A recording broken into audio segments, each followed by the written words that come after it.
तर हिंदुत्ववाद्यांना मुस्लिमांच्या धर्मस्थळांमध्येच शिवलिंग का दिसतं असा सवाल काँग्रेसचे राष्ट्रीय अध्यक्ष मल्लिकार्जुन खरगे यांनी केलाय।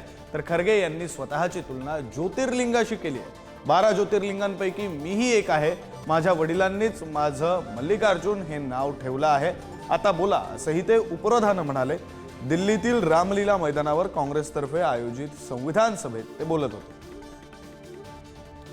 मल्लिकार्जुन ये कितना 12 लिंग में से एक पवित्र लिंग हूं मैं।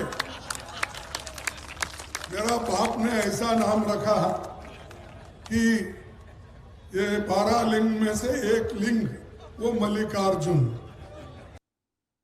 काँग्रेसचे राष्ट्रीय अध्यक्ष मल्लिकार्जुन खरगे यांचे वादग्रस्त वक्तव्य हिंदुत्ववाद्यांना मुस्लिमांच्या धर्मस्थळांमध्ये शिवलिंग का दिसतं असा सवाल त्यांनी विचारलाय। तर खरगेंनी स्वतःची तुलना ज्योतिर्लिंगाशी केली आहे। 12 ज्योतिर्लिंगांपैकी मीही एक असल्याचं त्यांनी म्हटलंय। माझ्या वडिलांनी माझं नाव मल्लिकार्जुन ठेवलंय।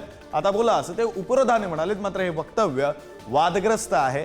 दिल्लीतील रामलीला मैदानावर काँग्रेसतर्फे आयोजित केलेल्या संविधान सभेत बोलताना त्यांनी हे वादग्रस्त वक्तव्य केले।